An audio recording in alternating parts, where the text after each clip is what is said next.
Yeah, donc mandenge na lobaki magie noire na magie blanc eza ndenge moko na cadre eza ke nyonso mibale bazolobela kaka idolâtrie eza na kati.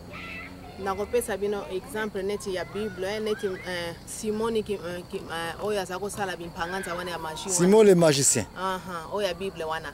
Ye tanga aza kosala ba magie ya ndenge na ndenge. Mais sikotanga monaki ba apôtre ya Jésus basoya amoni bango bazosala ba miracle ndenge na ndenge. Akeko yebisa bango soki bakotekela ye pe ba mystique yango. Mystique wana comme ça ye pe abana kosala susu ko ba mystique oleka oyo aza kosala liboso. Po eyebana kina ayemoka yebaki oyo aza kosala eza nango ya lokuta. C'est tout comme biso no soyebi ke magie na yebi bato sumenga biso awa penza mingi mito yebi ba magie eza nango makama lokuta eza ba trick na ba tactique kaka ya bato kaka ndenge bakosa kapiso. Mais siko ba apôtre basala kini balakela ki mabe. Donc kope na yo wana efuaraki. Oui. Akendaki.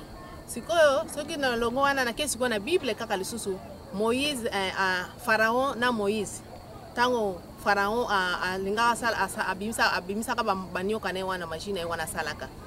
Mais ozomona tango asala machine wana machine ndenge biso ne soyebi yango machine. Oui, ba magicien ya Pharaon. Parce que Pharaon te mtasaka ba biloko wana mais ba magicien na ye, n'est-ce pas? Yeah. Donc avant basala yango ozomona ba magicien avant basala ba je na bango wana mutu moko azalaka nanu wana ba numéro wana sikoyo bayebisaka Moïse ke tokokuta na jour boye comme ça yo yela biso nzambe na yo alakisa biso makasi na ye biso pe tokolakisa oyo biso makasi na biso nde bongo basalaki mais na bayebaki tango bango Moïse akoya bakobimisa deja ba cobra na bango oyo bakolakisa wana. Sikoyo nzambe amona deja makanisi na bango yango amona kipe oyo lokola basana makanisi akobisa ba nyoka wana yepe nzambe akosala bikamsi na yepa Moïse yepa kopesa ye kaka nyoka. Nde omona kitango ba ye wana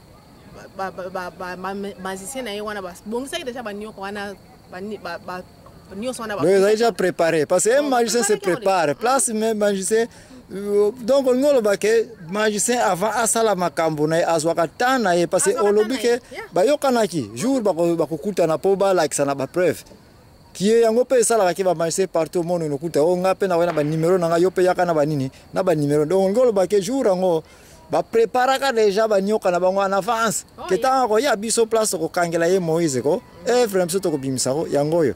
Et puis yo lobete siko nzamba ye baki déjà été bako bimisa nyoka ye pe ale abimisi nini continue na yo faire place na ba bimisi ba nyoka bele nzamba Moïse ya bimisa kaka moko ndena suka nyoka Moïse amelaki ba nyoka na bango nyonso oya bango ne saki affect mais siko bato yebike na mokili ba koma ko exemple wana ke magie eza ya solo eza kutu na Bible to ya kutu kotala na place oyo ba magicien ya nini ya Pharaon basala ka nini bayoka kasoni babimisaka ba evre ya nyoka yo ozotela tembe o ba magie ezalaka biloko lukuta bongo kutu ba nyoka oyo Pharaon ba machine babimisaka te bandeko na banza mama ani merci na place ndenge siliko nyatelango batu mingi tina data lelo oyo za mosala ya nzambe okokipe ko na confusion ya koloba ete ta la puissance ya Satan ya ko créer a créer kutu nini nyoka nataya nani nataya Pharaon ce n'est pas vrai.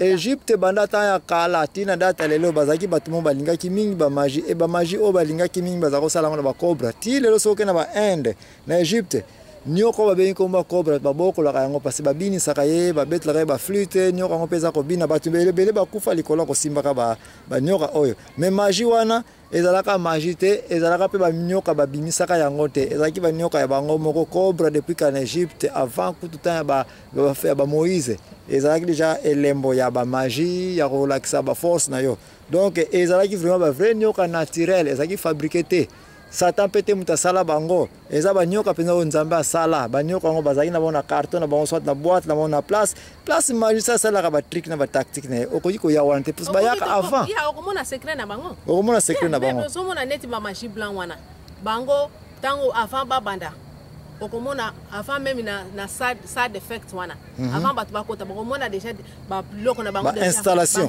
basala ba installaki déjà nyonso soki akobungisa mwana stage na bango déjà oh yes soki akobungisa mwana mwasi basi basala déjà donc Et puis bayaka jamais bango moko. Non, bayaka toujours na bato na bango ba mutu. Ba helpa. Yo mutu so okoki osa même na drone que ole kana sima kuna te kono komona. Non, kaka bato na bango bayaka na bango déjà que basa déjà bien préparé ke boyebo. Soko yebika ko bimsa mwana mobali. Mwana mwasa ko komse mwana mobali.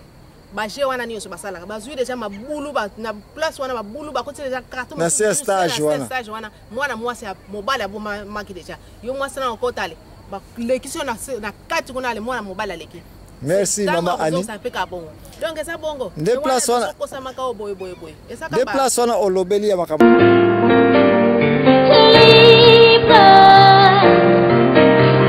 Libre de force vérité, je vais crier, je vais chanter ma liberté.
Ba mususu même toza ko yoka na so ba kenda ki même ba sali ya nzambe ko solliciter même ba kachera OK la kisabiso nini ngenge na yo mutu ngo ce n'est pas que la kisaba ngemba yoka na ki même arrangement ka ile kana ring que ça va ngala ko matsongenge na ko tinelo mutu ako ya wana tika mutu aliboma et puis tant comme on a yo la kiseka ka mouchoir ya bénédiction be au bois que les mains bénédiction ba et puis ça nini akokoya Ozaki 4e pasteur na église no wana okomi numéro 1 parce ba mamba wike frère pasteur XY ye muzana nguya ya nzambe nzoka ni akena iko s'arranger na équipe ya bato wana ke bokende wana et puis tango akosala boye et puis yo lakisaka au nom de Jésus et puis mutango sa nini akwei et puis ba ndima ke ya sa akwei et puis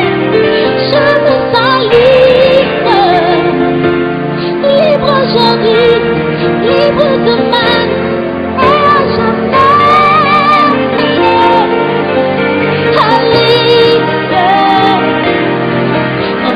Libre de force, vérité, je vais crier, je vais chanter ma liberté. Je vais crier, je vais chanter ma liberté.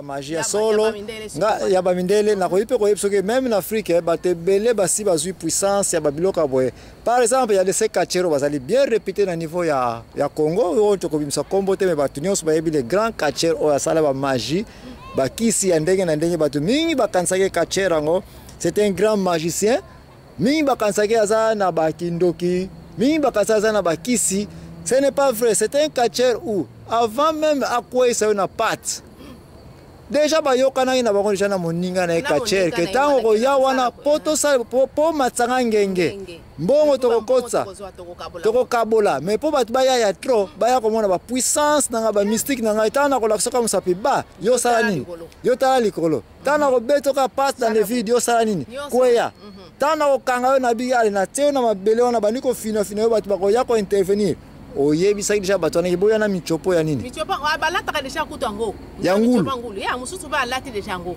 na makila nyonso banini babiloka rouge abe azobenda michopo et puis kachera ngo petit lelo yo na Congo précisément na Kinshasa aza réputé aza renommé ye mutu ya nini ba puissance ya bangenge ya somo et puis bazoba bazape ko croire que ba œuvre sala ya somo ba mususu même toza ko yoka na so ba kenda ki même ba sali ya nzambe ko solliciter même ba kachera OK la kisa biso nini ngenge na yo mutu ngo ce n'est pas que la kisa ba ngemba yoka na ki même arrangement ka ile kana ring